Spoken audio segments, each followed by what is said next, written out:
이 말씀을 이렇게 본문을 읽어보시면서 혹시 누가 이 빌립보서를 기록했는지 알 것 같으세요?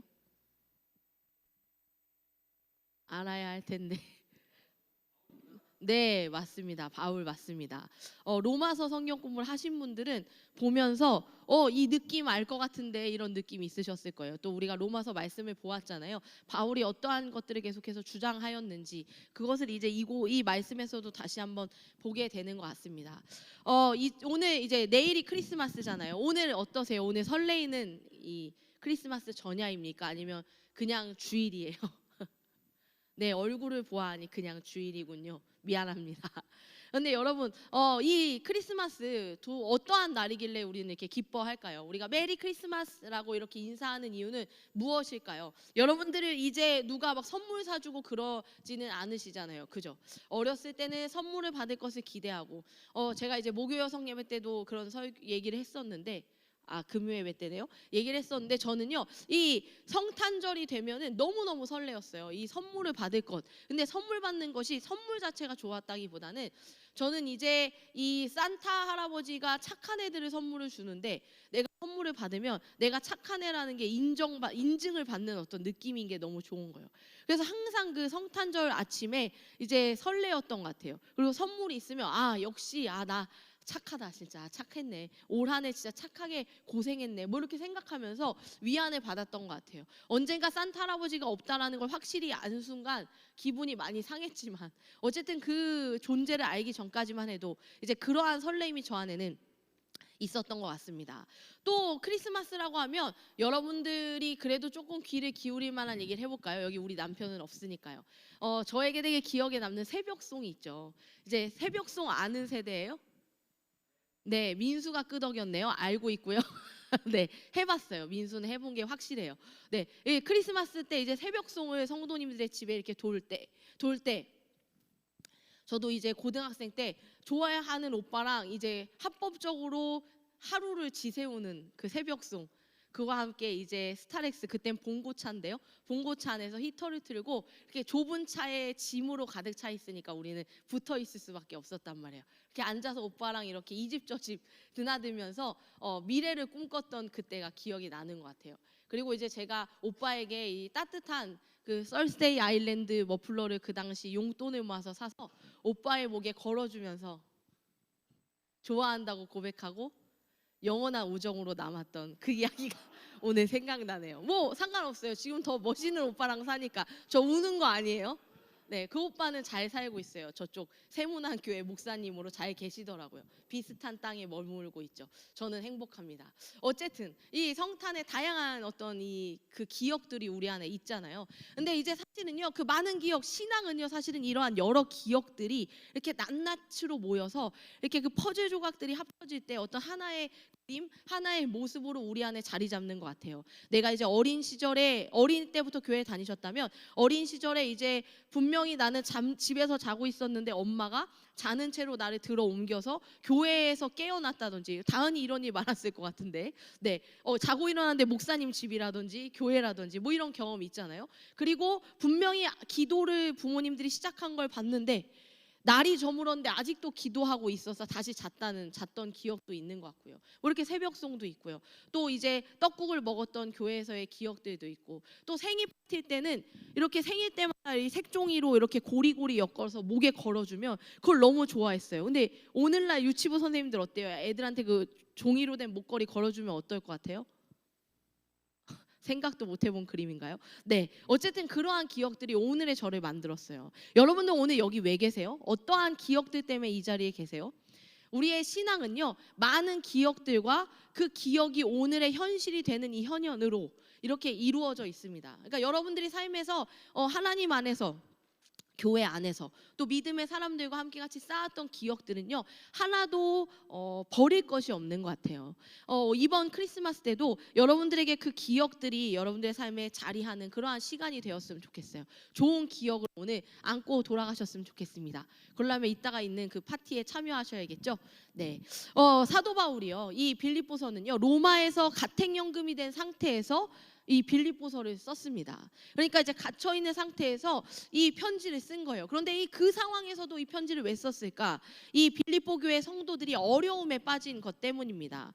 율법주의와 자유주의로부터 위협을 받고 있었어요. 교회가 흔들리는 거예요. 율법주의와 자유주의는요, 이름만 들어도 아시겠죠? 전혀 다른 것이라는 걸. 전혀 다르지만 충분히 이 두 개는 다르지만 교회를 충분히 위협하고도 남는 그러한 것들이었습니다. 오늘 우리가 읽은 이 본문은 율법주의자들에 대한 어떤 경계의 말씀인데요. 오늘 방금 읽은 말씀 첫 번째 구절에 끝으로 나의 형제들아 주 안에서 기뻐하라. 너희에게 같은 말을 쓰는 것이 내게는 수고로움이 없고 너희에게는 안전하니라 라고 이제 이야기를 시작합니다. 자, 그럼 이제 끝으로 이 느낌 어떠세요? 끝으로라고 1절에서 시작했는데 뒤에 굉장히 길지 않아요? 마치 이제 옛날에 교장 선생님이 자, 끝으로 뭐 마지막으로 하면서 그때부터 한 15분 더 하는 느낌이죠. 지금 바울이 그러고 있어요. 그러니까 이 끝으로는요 사실은요 결론을 말하기 위해서 사용한 게 아니라 새로운 가장 중요한 주제로의 전환입니다. 그러니까 앞에 얘기한 거 다 됐고 끝으로 자 이제부터 잘 들어. 그러니까 이제부터 진짜야. 뭐 이런 느낌이죠. 그러면서 이제 이 바울이 얘기했던 것은 뭐냐면 교회를 위협하는 사람들이 어떠한 존재들인지, 그들이 하고 있는 위협이 뭔지 그것을 알려주고 경계하도록 하기 위해서 이야기하는 겁니다. 그러면서 이러한 이야기들을 하면서도 사도 바울은요 시작을 이렇게 해요. 주 안에서 기뻐하라 라고 말하면서 어떠한 상황 속에 있어도 기뻐함을 잃지 마라라고 얘기합니다.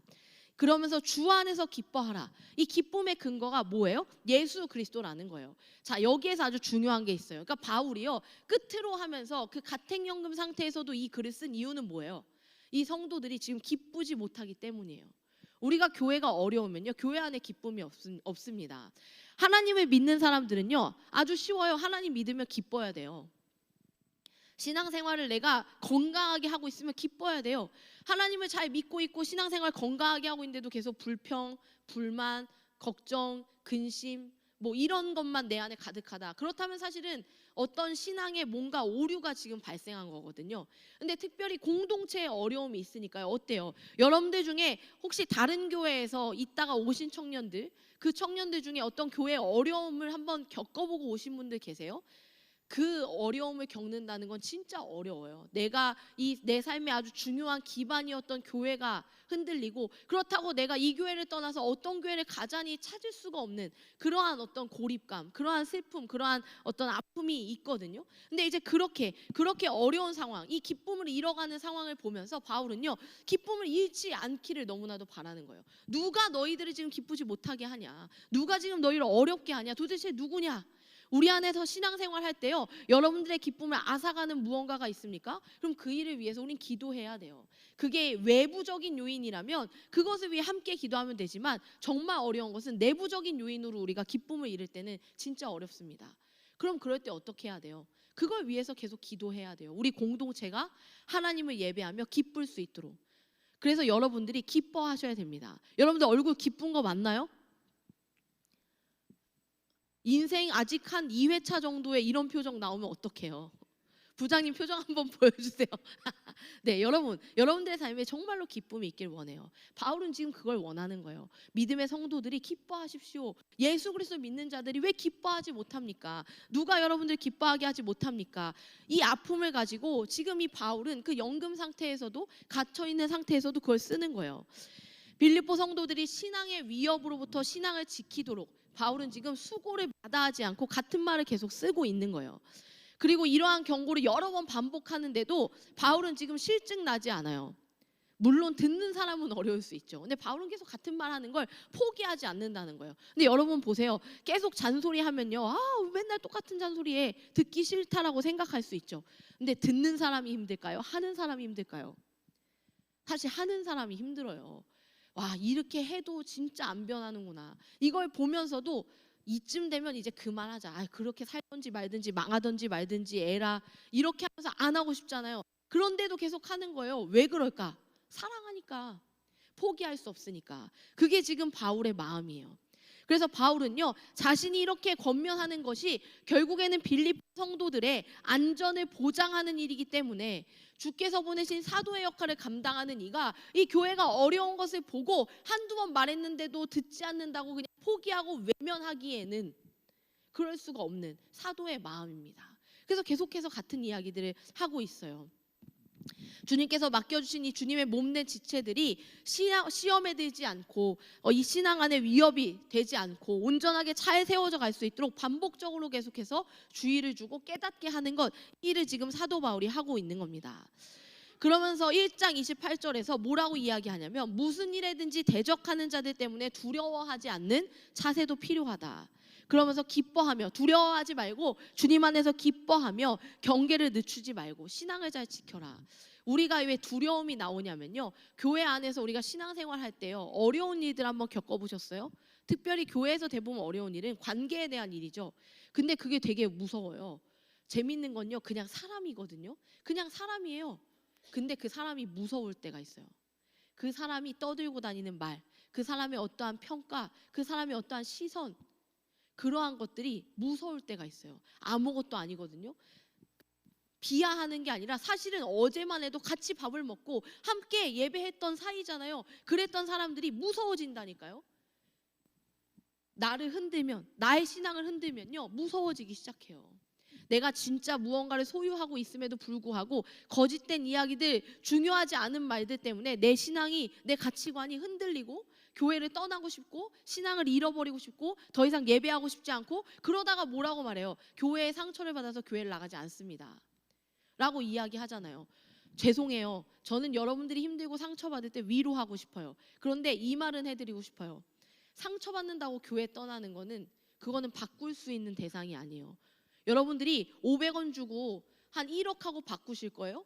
이거랑 비교도 안 되죠. 내가 상처받는 건 어렵지만 그렇다고 주님의 품을 떠나는 것은 나의 손해입니다. 어디든 머물러야 해요. 이 교회가 아니면 저 교회라도, 저 교회가 아니면 저 교회라도 가서 하나님을 예배하는 자리에 다시 서셔야죠. 그 사람, 나의 신앙을 흔들어 놓는 이 사람, 이러한 것들 때문에 힘들어하지 말고, 두려워하지 말고, 이건 두려워할 상대가 아니고 흔들릴 상대가 아니고 주님 안에서 기준을 잃지 말고 기뻐하며 자신들의 신앙을 놓지 마라. 그리고 이것은 두려워할 대상이 아니라 경계해야 할 대상임을 인식하라 라는 얘기를 지금 바울은 하고 있는 거예요. 그러면서 2절에 강하게 얘기해요. 개들을 삼가고, 강단에서 개라는 소리를 하다니, 개들을 삼가고, 행악하는 자들을 삼가고, 몸을 상해하는 일을 삼가라. 세 가지 존재에 대한 삼가라는 말을 합니다. 이 삼가라. 근데 어떠한 세상들을 삼가냐면요, 이 개, 행악하는 자들, 몸을 상하게 하는 일들, 이러한 사람들의 삼가라고 이야기하는 거예요. 이 사람들은요, 사실은 세 부류의 사람인 것 같지만 실은 한 부류의 사람이에요. 이 개, 행악하는 자, 몸을 상하게 하는 자, 이 사람들은요, 결국에는 어떠한 자들이냐면 율법주의자들이라는 거예요. 율법주의자들은 어떠한 사람들입니까? 로마서 때 배웠죠. 행위와 어떤 의식 등의 형식을 통해서 의롭게 될 수 있다라고 믿는, 그렇게 믿는 사람들, 그렇게 가르치는 사람들, 그러한 이단자. 왜 이단자라고 얘기할까? 사실은 정통 신앙이라고 말하는데 감히 이단자라고 말할 수 있는 것은 그러지 않으니까요. 그런 어떤 행위, 의식으로 하나님 앞에 의롭게 되는 거 아니니까요. 근데 그렇다라고 말하는 거예요. 그게 옳아, 그게 중요해. 그래서 어떠한 행위가 중요해, 어떠한 의식을 하느냐가 중요해 라고 이야기하는 겁니다. 바울은 지금 이 빌립보 교회에 이런 부류의 사람들, 이런 율법주의자들이 지금 들어온 것을 보고 심각성을 깨달았기 때문에 단호히 그들을 삼가해라, 그들이 더 들어오지 못하도록 삼가해라 라고 말하면서 과격하게 얘기하는 거예요. 개들이라고 표현하면서 엄격하게 이야기하고 있습니다. 근데 이 개라는 표현은요, 원어로 보면요, 그냥 우리 집에 키우는 멍멍이가 아니에요. 어떤 개냐면요, 야생, 밖에 돌아다니고 있는, 산과 들이나 거리를 배회하고 있는 사납고 위험한 개들이라는 의미를 갖고 있어요. 그러니까 이 율법주의자들은요, 이 그냥 집에 있는 내 마음을 나눠주는 반려견 이런 게 아니라요, 사람들에게 해를 끼칠 수 있는 위험한 존재임을 말해주는 거예요. 그래서 이렇게 개라는 표현을 쓴 겁니다. 다음으로 행악하는 자들, 행악, 문자 그대로 악을 하는 사람이라는 거예요. 율법주의자들은 이 악을 행하는 사람들이기 때문에 심판을 받아서 마땅한 자들이다라고 얘기합니다. 그리고 몸을 상해하는 사람, 몸을 해야 하는 일, 그러니까 이 할례를 얘기하는 거예요. 사실 할례를 삼가라라는 이 권면인 겁니다. 이기적인 목적을 위해서가 아니라 하나님의 영의 기초에서 하나님을 섬기고 자신의 업적이나 선행을 자랑하지 않고 주님 안에서 자랑하며 자신의 어떤 가문, 자신의 어떤 얼마나 율법을 준수하며 살아왔는지, 자신의 신앙이 얼마나 전통적인 것인지, 뭐 이런 육체적인 것들을 신뢰하는 일을 멈추라는 얘기를 하는 거예요. 이게 이제 몸을 상해하는 사람. 이 할례를 받은 사람들은 뭐라고 이야기했어요? 이 표식, 이게 진짜 하나님의 사람이라는 표라고 하잖아요. 이게 없으면 아니야, 가짜야, 아무것도 아니야. 근데 바울은 이야기하는 거예요. 그게 아니다. 사실 이방인들은 아무도 이러한 표가 없잖아요. 그게 중요한 게 아니다. 우리 하나님은 그 어떠한 보여지는 것, 어떤 외식적인 행위, 어떤 이 사람들이 하는 어떤 노력으로 의롭다함을 입는다라고 말하지 않는다. 그건 잘못된 얘기다. 이거는 복음의 본질을 왜곡하는 것이다 라고 이야기하는 겁니다. 이 크리스마스에 저는 여러분들이 다른 것을 선물로 받으시기보다요, 이 복음의 본질을 선물로 받으셨으면 좋겠어요. 여러분들이 신앙생활 하시면서 여러분들이 힘들게 하는 것은 대부분요, 이 왜곡된 복음이에요. 왜곡된 복음. 암만 우리가 어떠할 때라도, 아직 죄인일 때, 아직 연약할 때, 못돼 먹었을 때에 우리를 위하여 십자가를 죽으신 예수의 사랑을 암만 들어도요, 여러분들의 삶에서 어떻게 나는 이렇게 살지? 나는 왜 여전히 이렇게 살 수밖에 없지? 나는 예배를 드리는데 왜 내 삶은 전혀 바뀌지 않지? 하면서 무기력한 영적인 상태로 살아가면서 교회에 와서도 그냥 멍하니 있다가 월요일도 멍하니 살고 화요일도 멍하니 살고 기쁜지 감사한지 전혀 모른 채 그냥 오늘도 한 주가 가고 한 주가 가서 월급이 들어왔구나, 그날 잠깐 기뻤다가 카드값 막 나가면 다시 슬퍼지고, 언제까지 이런 인생을 사실 거예요? 왜 예배를 드립니까? 왜 교회 와요? 열심히 그냥 교회 다니는 거예요? 마치 헬스클럽을 끊어놓고 돈이 아까우니까 가서 샤워만 하고 오는 거잖아요. 뭐 전 그러지 않아요. 샤워도 귀찮아요. 집에서 하고 말지. 다른 사람이 쓰겠지 이 돈을, 이렇게 생각합니다. 그러나 우리가 그렇다는 거예요. 그렇다는 거예요. 교회에 와서요, 하나님 앞에 예배하며 내 영혼을 주님 앞에 깨끗이 하는 일보다 그냥 와서 물만 끼얹고 가는 그러한 신앙생활 언제까지 하실 거냐는 거예요. 그거 누구도 못 해줘요. 자꾸 남 탓하지 마세요. 누구 때문에 내 신앙이 이러지 않아요. 나 때문이지. 내가 하나님 앞에 이런 상태로 계속 머물려고 하는 그 영적 무기력 때문이지. 내가 복음의 본질을 알려고 하지 않고 여전히 그냥 어떤 것에 머물러서 열심히 하면 된다라고 착각하는, 열심히 하다가 지치고 또는 열심히 하다 지친 선배 보면서 열심히 하려고도 하지 않는 그 어딘가에 머물러 계시죠. 신앙은 열심과 상관없어요. 물론 제가 할 말은 아닌 거 압니다. 근데 열심히 하다 보면요, 지쳐요. 아프고 힘들어요. 우리 하나님이 전혀 여러분들에게 그렇게 하면 너 한 것 보고 마일리지 보고 내가 너 구원한다 하지 않으셨다라는 거예요. 그런데 우리 안에요, 이거 보세요. 이 빌립보 이 교회에 이러한 일들이 일어났는데 이것을 보고 그때 당시에 어려움을 겪은 게 오늘날까지 어렵잖아요. 이 어려움, 오늘날에도 이 어려움. 그래서 우리는요, 그 어떠한 행위적인 것으로 보여지는 것으로 판단하는 신앙에서 벗어나서 주님 앞에 나로 존재하는 그 신앙을 회복해야 합니다. 그러면서 이제 바울은 이야기합니다. 3절에 하나님의 성령으로 봉사하며 그리스도 예수로 자랑하고 육체를 신뢰하지 아니하는 우리가 곧 할례파라. 그러니까 진짜 할례파는 누구냐면 육체의 할례를 하지 않는 할례파. 그 진짜 할례파는 누구냐면 하나님의 성령으로 봉사하는 사람이라는 거예요. 나의 힘이 아니라 하나님의 성령으로 살아가는 사람. 나의 능력으로가 아니라, 나의 어떠함으로가 아니라 성령의 인도하심 따라 살아가는 것, 성령님 인도하심 따라 섬기고 성령님 인도하심 따라 예배하는 것, 우리가 영과 진리로 예배한다라고 말하는 그것이 진정한 할례파라는 거예요. 내가 얼마나 신앙생활을 열심히 하고 갖춰서 하고, 물론 어떠한 것들을 갖춰가는 건 중요합니다. 왜냐하면 그것이 기본이 되기 때문이에요.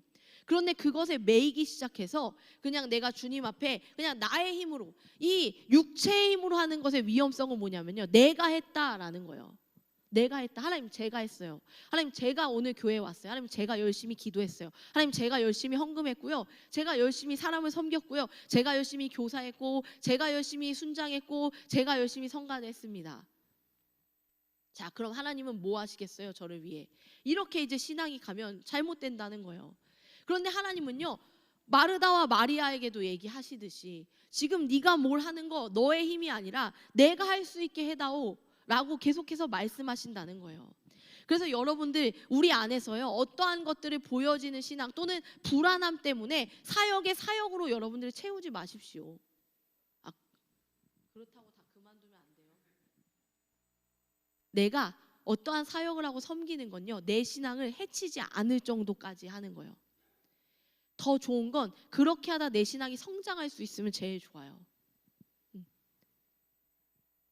그런데 만약 거기서 내 신앙이 자꾸만 깎여지고 이 교사 사역, 이 어떤 누군가를 섬기는 일 때문에 내 영혼이 피폐해지면요, 그만두세요. 그거 무책임한 거 아니에요. 여러분들이 그렇게 사시는 게 필요해요. 하지만 여러분들이요, 내가 사역으로 성숙할 수 있잖아요. 그럼 사역에 뛰어드시는 거예요. 난 그만큼까지 책임질 마음이 없어요 하고 뒤로 서지 말고요, 여러분들 신앙 안에서 하나님이 이끄시는 자리에 머무는 거예요. 그 이끄시는 자리에. 그래서 여러분들이 나의 힘으로 봉사하는 게 아니라 성령 하시는 것들을 경험할 수 있으면 좋겠어요. 저는 오늘도 사실 아까 이 친구들 워십할 때 그런 모습을 본 것 같아요. 저는 사실 되게 놀랐거든요. 언제 이들이 캄보디아에 가기로 결정했냐면 우리가 언제 고기를 먹었을 때였는데, 그죠? 나무데크에서 아마 밖에서 우리가 야유회를 하려고 했는데 비가 많이 와서 못 나갔던 날에 역사적인 결단이 일어났어요. 저쪽에서 모여서 고기를 먹고 있던 천진영이 야, 우리 갈래 하니까 아이들이 그래 갈까 하면서 형성된 팀이 캄보디아를 갔다 왔어요. 근데 그게 별거 아닌 것 같으세요? 전 되게 놀랐어요. 캄보디아가 뭐 어디 아연역 가는 거 아니잖아요. 내가 돈을 써야 되고 내가 시간을 써야 돼요. 그리고 그거 아세요? 갔다만 온 게 아니에요. 그거 가자고 매월 모였어요. 무지 모이고 얼마 전에 1박 2일로 밤새서 뭐 하고 계속 짐 싸고, 그게 가는 게 가는 거지 가는 것보다 가기 전까지 훨씬 힘들어 보이더라고요. 근데 그거를 우리 갈까 하시는 진영이도 그 순간에 후회했을지 모르지만 저는 아니지, 저는 진영이가 왜 우리 갈까라고 할 수 있었을까 생각을 해봤는데요.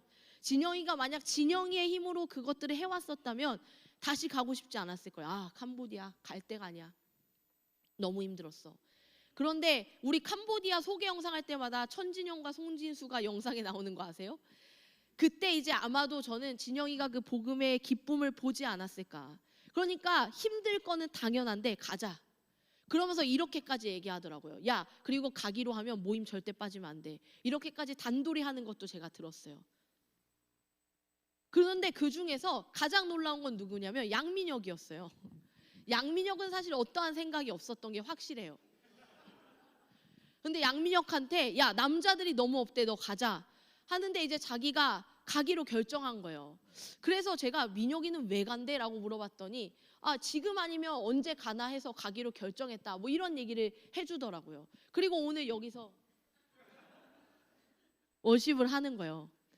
저는 사실은요, 이러한 자연스러운 흐름들, 이 우리가 하나님 안에서 나의 힘으로 해서 지치는 것이 아니라 우리가 함께 주님의 일들을 감당할 때 주님이 부으시는 은혜를 경험하고 그 현장을 보고 맛보고 함께하는 그 조각조각들이 우리 안에 모여지면요, 주님 안에서 이 사역들을 행하면서 기뻐할 수 있어요. 신앙을 잃어버리지 않고 지켜갈 수 있어요. 저는 그러한 선하고 좋은 에너지가 우리 청년들 사이에 마구 퍼졌으면 좋겠어요. 와, 교회에서 봉사하다가 늙어 죽는다, 뭐 이런 생각 말고요, 주님이 기뻐하시는 자리에서 어떻게 생동감 있게 즐겁고 행복하게 사랑하는 사람들과 그 일들을 할 수 있는지 그것들을 보길 원하는 거예요. 바울은 지금 그 얘기하고 있어요. 교회 안에서 그렇게 해라. 성령이 함께 하시는 그 힘으로 함께 동역해라.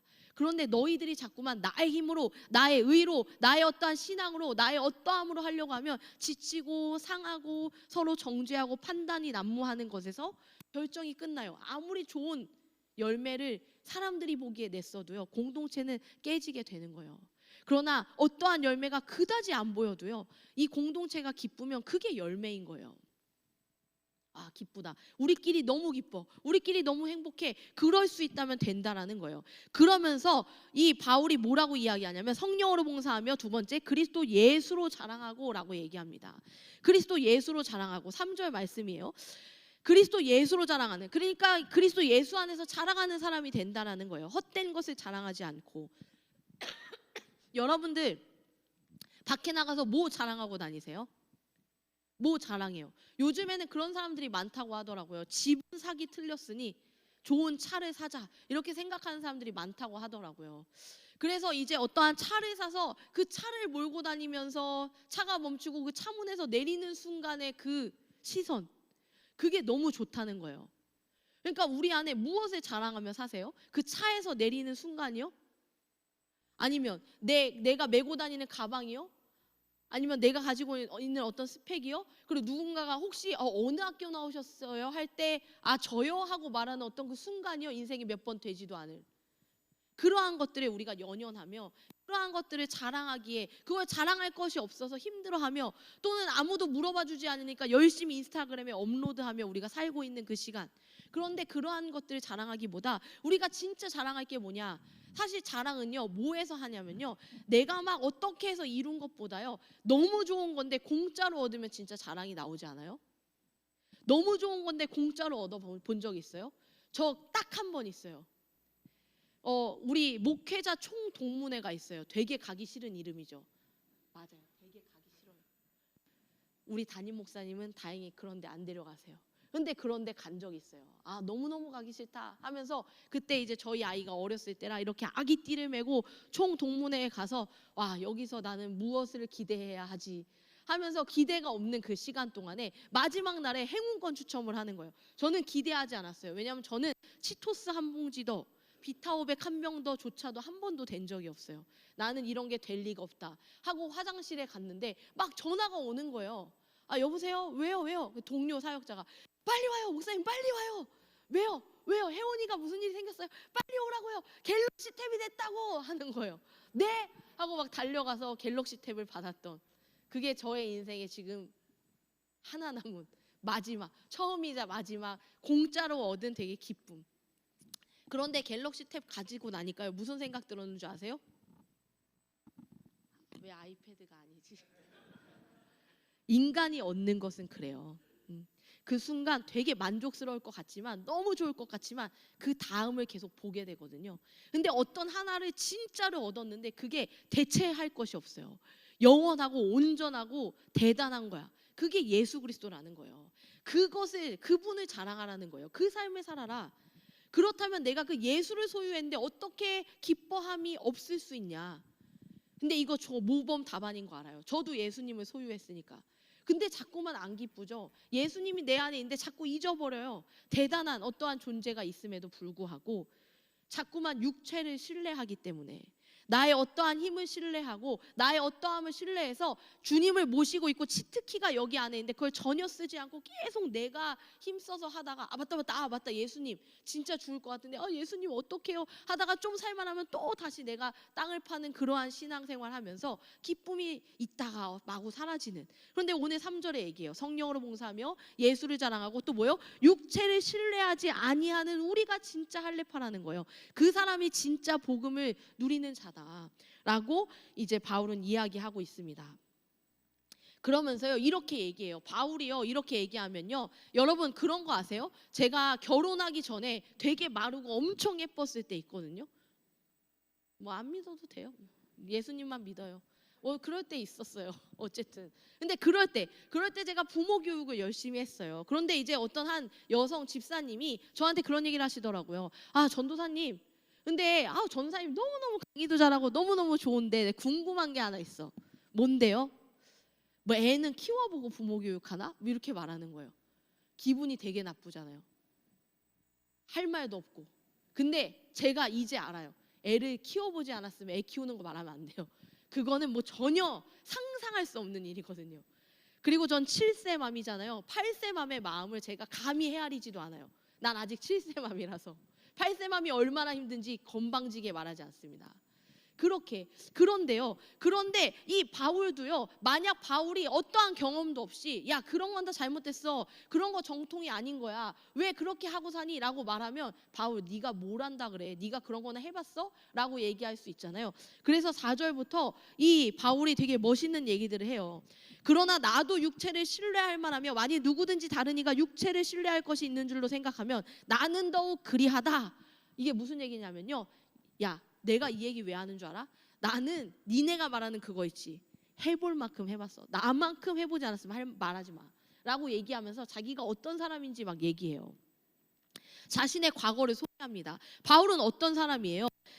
바울은요 8일 만에 할례를 받았어요. 8일 만에 할례를 받았다. 그러니까 태어난 지 8일 만에 할례 받은 거는 뭐예요? 아주 정통적인 그 이스라엘 사람이라는 거예요. 하나님이 택한 이스라엘 민족이고 이스라엘 초대왕 사울을 낳은 베냐민 지파의 사람이다. 그게 나다. 이렇게 얘기해요. 그리고 히브리인 중에 히브리인이다라고 얘기하면서 히브리 부모 사이에서 순수 혈통으로 태어난 히브리인이야. 나는 니네처럼 뭐 중간에 종교 바꾸고 이런 사람이 아니라고. 나는 아주 순수한 혈통의 히브리인이야. 그래서 아주 엄격하게 율법을 준행하는 바리새인 중에 바리새인이었다라고 이야기를 하는 겁니다. 그러면서 내가 얼마나 열정적으로 불타올랐냐면 하나님을 향한 열정이 있었기 때문에 이 잘못됐다라고 생각했던 교회를 박해하는 일에 앞장섰다라고 이야기합니다. 그래서 율법으로는 흠이랄 것을 찾아볼 것이 없었던, 완벽하게 율법을 지켜냈던 사람, 그게 누구냐고? 나라고, 바울이라고 얘기하는 거예요.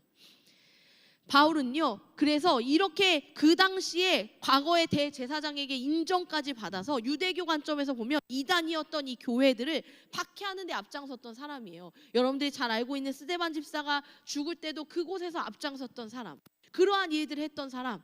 바울이 근데 왜 이렇게 과거의 교회를 박해했냐면 자신이 믿는 율법과 전통의 교회가 위배된다고 생각하는 거예요. 옳지 않아. 그래서 유대인들의 관점에서 볼 때 이 율법적인 의, 이것을 지켜서 의롭다함을 얻는 게 옳아라고 생각했기 때문에 막 예수복음? 이게 무슨 헛소리야. 그런 소리가 어딨어. 율법을 지켜야지. 그래서 흠이 없어야지 라는 확신을 가지고 바울은 자기가 그렇게 살아왔다라는 거예요. 그런데 보세요. 7절에 뭐라고 이야기하냐면요, 7절 말씀 한번 성경 앱 켜 있으면 한번 읽어볼까요? 시작. 그러나 무엇이든지 내게 유익하던 것을 내가 그리스도를 위하여 다 해로 여길 뿐더러. 뭐예요? 이 율법주의자들의 관점에서 유익하다라고 여겼던 것을 예수님을 만난 이후로 예수로 말미암아 다 해로 여기게 되었다라는 거예요. 이건 뭐예요? 가치관이 바뀌어진 거예요. 이게 거듭남이에요. 이제 내일 세례식이 있다라고 했잖아요. 여러분들은 세례를 받으셨습니까? 언제 세례 받았어요? 세례를 받은 거는 같지, 엄마 그렇게 말해가지고. 근데 언젠지 모르겠어요? 어떤 목사님한테 어느 교회에서 기억이 안 나요? 저도 그랬어요. 신학대학에 서류를 쓸 때 확실히 알았어요. 그걸 써야 학교를 갈 수 있거든. 우리한테 세례 받는 날이 그렇게 되게 중요하지 않기도 하잖아요. 근데 어떤 분들은요 생일 파티와 세례를 받은 날 파티를 2번 하시는 분이 계시더라고요. 왜냐하면 생일 파티는 내가 엄마한테서 태어났지만 세례 받은 날은 내가 주님으로 말미암아 다시 태어난 날이다라고 하셔서 그날 기쁘게 예배하는 일을 하는 어떠한 성도님을 제가 본 적이 있어요. 왜 그럴까요? 이 거듭난다는 거, 다시 태어난다는 건요 완전히 가치관이 바뀌는 거예요. 여러분들의 인생에서요, 여러분들이 정말로 열심히 수련회 하나도 안 빠지고 예배도 열심히 잘 드리고 그래도 기도도 꽤 열심히 하고 금요 열정 예배도 1년에 52번 중에 한 20번 정도는 나오는 것 같고 내가 신앙생활도 오랫동안 해왔는데 여러분들의 신앙에 별 변화가 없는 이유가 뭔 줄 아세요? 모두 그렇다는 건 아니에요. 변화가 있는 사람도 있어요. 근데 내가 너무 미동이 없다, 아니면 더 후퇴되는 것 같다라고 여기신다면요, 그건 누구 탓도 아니에요. 누구 때문이 아니에요. 그게 아니라요, 내가 주님 안에서 가치관이 바뀌어지지 않아서 그래요. 가치관이 바뀌어지지 않아서. 내가 온전히 주님으로 말미암아 가치관이 바뀌어질 때 이게 이제 나의 삶에 완전히 내가 무엇을 위하여 무엇을 향하여 살아가느냐가 바뀌어지는 사람이 되는 거예요. 그러니까 보세요. 내가 어떠한 사람 하나를 사랑하고 품어도요, 만약 그 예수를 모를 때는요 내가 좋은 사람이어야 되니까 사랑하고 품어요. 근데 내가 좋은 사람이어야 돼서 사랑하고 품으면요 하다가 지치거든요. 그런데 그 이유가요, 내가 예수를 믿기 때문에, 예수를 사랑하기 때문에, 예수께서 나를 위하여 십자가를 지셨다는 것을 믿기 때문에 나는 당신을 품는다고 하면요 잘 안 품어지는 건 마찬가지인데 잘 안 품어져서 괴로워요. 발버둥 쳐요. 포기하지 않아요. 그게 차이라는 거예요. 어떠한 기준, 어떠한 가치관에 따라 살아가겠느냐. 그것을 여러분들이 획득하셔야, 그것을 하루라도 빨리 얻어내셔야 교회를 다니시는 시간이요, 교회만 왔다 갔다 해서 아까 말씀드린 대로 물만 묻히고 가는 게 아니라 진짜 여러분들의 신앙, 여기 와서 웨이트도 좀 하고, 여기 와서 이 트레이너들 뽕 뽑아 가는 거예요. 목사 멱살을 붙들고 와서 그냥 인사만 하고 키만 받아가지 마시고요, 여기 와서 주님 앞에 와서 여러분들이 진짜 그 가치관을 얻어가세요. 그 일을 하기 전까지 여러분들은 많은 것들을 핑계대고 싶을 거예요. 우리 교회에 이게 마음에 안 든다, 저 사람이 마음에 안 든다, 이런 시스템이 마음에 안 든다, 저 사람 때문에 상처받았다. 그거 너무하지 않아요? 그건 마치 내가 길을 건널 때 여기 횡단보도가 잘못됐다, 저 건물을 잘못 지었다, 이거랑 같은 거예요. 그게 어떻게 우리의 신앙에 무엇을 줄 수가 있습니까? 진짜 우리의 신앙이 여전한 것은요, 누구 때문이 아니라는 거예요. 제발 다른 사람 핑계 이제 그만 대고요, 내가 예수를 믿는다면서도 여전히 내 가치관이 내 중심적으로 살아가고 있는 그것을 탓하셔야 돼요. 그것 때문에 아파해야 해요. 오늘 크리스마스 때는요, 그 주님이 오셔서 메리 크리스마스라는데 도대체 나한테 왜 메리하지 않는지를 좀 생각해 보시라는 거예요. 주님, 내가 알고 내가 믿고 살아가야 할 그 주님. 그래서 바울은 어때요? 그 예수를 알게 되니까요, 어떠한 일이 나타나요? 내 주 그리스도 예수를 아는 지식이 가장 고상하기 때문에 모든 것을 해로 여기게 됐다는 거예요. 내가 그를 위하여 모든 것을 잃어버리고 배설물로 여기게 되었다. 그 이유는 뭐냐면 그리스도를 얻었기 때문에. 배설물, 이 배설물 소중합니까? 아까 담임 목사님이 아침에 예를 들으신 게 너무 재밌었어요. 내가 막 열심히 먹은 걸 아까워가지고 모아놓냐고. 그러지 않잖아요. 다 버릴 거 더러워요. 냄새나고 그렇게 다 버려지는 일들이에요. 내가 그동안 중요하게 여기며 붙들고 늘어졌던 모든 것이요, 예수를 알게 되자 배설물처럼 여겨졌다라는 거예요. 그게 뭐예요? 바울이요, 내가 그게 다 전부인 줄 알았는데 이제 보니 그게 아니었구나. 그거 다 쓰레기였네. 다 필요하지 않았네. 예수만 있으면 되는 거였네. 내 어떤 율법, 내 어떤 의, 내 어떤 열심, 나의 어떤 행위, 8일 만에 받았던 할례, 베냐민 지파, 히브리인 중에 히브리인 다 필요 없네. 예수 앞에는, 내가 어떤 인이든 뭘 했건 말건 주님 앞에는 그냥 나는 주님의 사랑이네. 그것을 발견한 바울은요, 모든 것을 중요하지 않게 여기게 되었다라는 거예요. 주님과 함께하는 것보다 더 가치 있는 것이 없다라는 사실을 믿어요. 그러면서 뭐라고 이야기해요? 이신득의, 뭐예요? 율법, 이 율법을 행함으로 믿음, 이 의롭다함을 얻는 것이 아니라 믿음으로 말미암아 의롭다함을 얻는다라는 이것을 주장하는 사람으로 세워졌어요. 그러면서 바울은 이렇게 이야기합니다. 10절입니다. 내가 그리스도와 그 부활의 권능과 그 고난에 참여함을 알고자 하여 그의 죽으심을 본받아 어떻게 해서든지 죽은 자 가운데서 부활에 이르려 하노니. 그러면서 이렇게 얘기해요. 내가 알고자 한다. 그리스도와 그 부활의 권능과 그 고난에 참여함을 알고자 한다. 예수 그리스도의 부활, 그 고난을 알고 싶대요. 이 아는 거 기억나세요? 우리 욥기 설교? 내가 귀로만 들었던 그 하나님을 이제 눈으로 봅니다. 신앙적인 알미라는 건 그거예요. 지식이 아니에요. 여러분들이 물론 성경을 잘 알면 도움이 되고요, 성경을 알아야만 합니다. 그런데 여러분들이요, 그냥 아는 것만 뚫어지게 많으면요, 그걸로 다 여러분들이 칼을 삼아서 휘두르기만 바빠요. 진짜를 알라는 거예요. 누군가에게 휘둘 그런 어줍지 않은 지식 말고요, 그런 거 말고 진짜 복음을 알라는 거예요. 인격적인 경험. 그러면서 뭘 알아야 하냐? 예수 그리스도가 누구냐?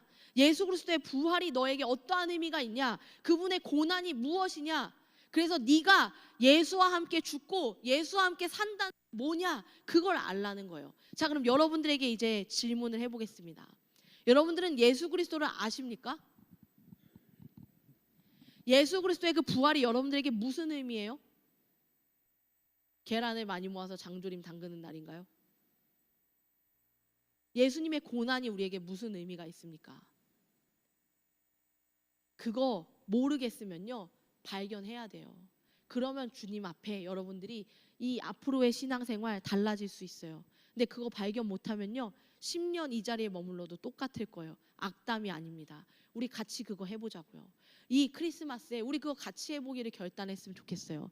그래서 이제는 누구 탓하지 마세요. 어떠한 사람도 여러분들의 인생에 끼어들 수 없어요. 여러분들과 주님 그 관계, 그것만이 전부예요. 그 안에서 신앙하세요. 그 안에서 알아가십시오. 이제 대림절 이 마지막 주일인 거 아시죠? 내일이 성탄절이니까요. 대림절은 기다림의 시간입니다. 제가 금요 예배 때도 이 부분을 언급했고 오늘 아기 예배 때도 언급했어요. 저에게 되게 은혜가 됐던 것 같아요. 기다린다는 거. 우리가 지난 이 창립기념 말씀 사경회 때 담임 목사님께서 베드로후서 말씀을 전하셨거든요. 그때 이 베드로 사도가 했던 이 말씀 베드로후서 3장에 이러한 구절이 있습니다. 주께는 하루가 1000년 같고 1000년이 하루 같다. 주의 약속은 어떤 이들이 더디다고 생각하는 것 같이 더딘 것이 아니라 오직 주께서는 너희를 대하여 오래 참으사 아무도 멸망하지 아니하고 다 회개하기에 이르기를 원하시느니라. 뭐예요? 이 주님의 시간은 길고 길어요. 우리가 대림절 이 땅에 오신 예수를 기억하며 다시 오실 예수를 기다리는 게 대림절이거든요. 여러분들 예수님 기다리세요? 사실 잘 안 기다릴 것 같아요. 집에 오는 택배보다도 예수님 안 기다릴 거 알아요. 근데 우리가 예수님을 기다린다는 게 뭘까?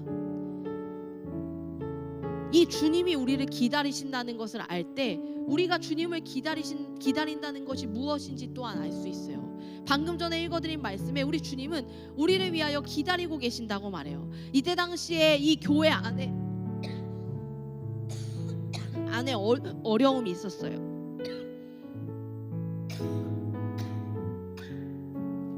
우는 건 아닙니다.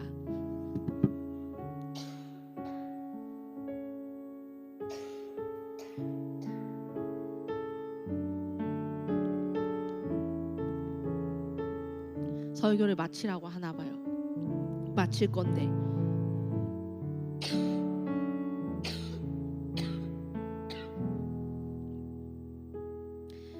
예수님의 죽으심을 보고 부활하심을 보고 승천하심을 알게 된 이 성도들은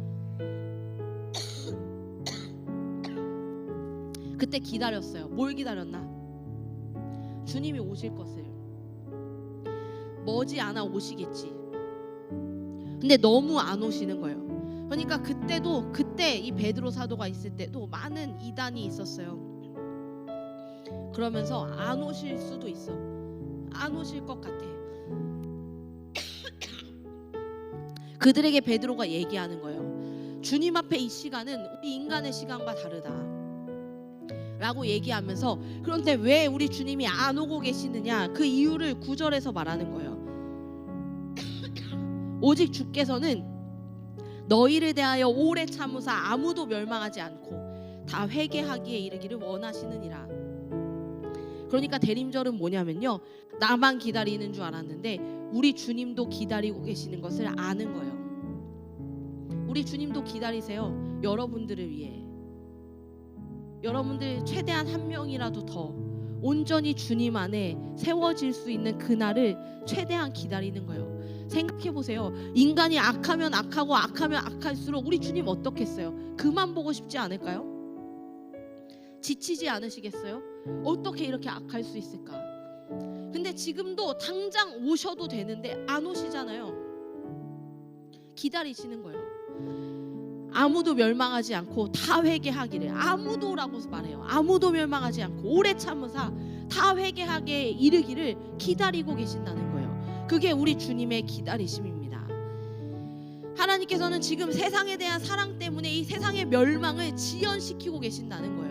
여러분, 그러면 이 우리를 위해서 이 우리를 사랑하시기 때문에 이 세상을 사랑하기 때문에 이 멸망을 지연시키고 계시는 주님이 계신다는 것을 우리가 인지한다면 나는 오늘 어떻게 살겠어요? 여러분, 그런 질문 많이 받아봤죠. 당신이 내일 죽는다면 오늘 뭘 하시겠습니까? 만약 내일 주님이 오신다면 오늘 뭘 하시겠습니까? 우리 주님이 지금 오려고 하시다가 계속 기다리고 계신다면 지금 난 뭘 해야겠습니까? 진짜 복음을 발견하고 주님 앞에 나오는 일이에요. 저는 여러분들의 2023년이 예수를 발견하고 2024년에 이제 우리가 나는 그리스도인이라는 주제로 한 해를 달려왔는데 내년에는 나는 성장하는 그리스도인입니다요. 그리스도인 되는 거 이제 포기하지 않고 심지어 성장까지 해야 돼요. 내년에는. 그러면 그리스도인이 되려면 그리스도를 먼저 발견해야 그리스도인이 될 거 아니에요. 올해 얼마 안 남았지만 이 짧은 시간 동안에 여러분들이 주님 앞에 나오셨으면 좋겠어요. 내일 성탄절이라서 한 잔 마실 계획 좀 세우지 말고, 성탄절에 술 마시는 거 좀 그렇지 않아요? 무슨 날인데? 그날에 예배드리고 여러분들 소중한 사람들하고 모여 앉아서 예수가 누군지 그거 얘기 나눠보는 거 그렇게 무가치한 일이에요? 전 여러분들에게 내일 그 모임이 있기를 원합니다. 그런 대화가 여러분들의 삶에 있기를 원해요. 올 한 해 마무리하기 전에 그리스도가 누구 알고 그리스도인이 되는 삶으로 나아갑시다. 할 수 있겠어요? 오늘 다 약속 취소해. 내일 걸리면 알아서 하고. 우리 그 마음을 가지고 하나님 앞에 기도하며 나아갔으면 좋겠어요.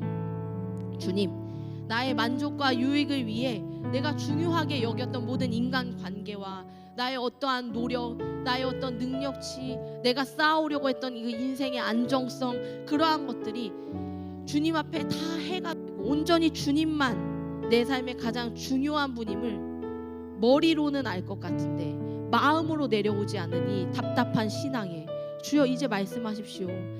나의 모든 것이 되신다는 주님, 어떠한 상황에서도 의와 기쁨이 되신다는 주님이 어떠한 분인지 발견하는 이 연말, 이 성탄의 시간이 되게 하여 주시옵소서. 이 시간 함께 같이 찬양하고 기도하겠습니다.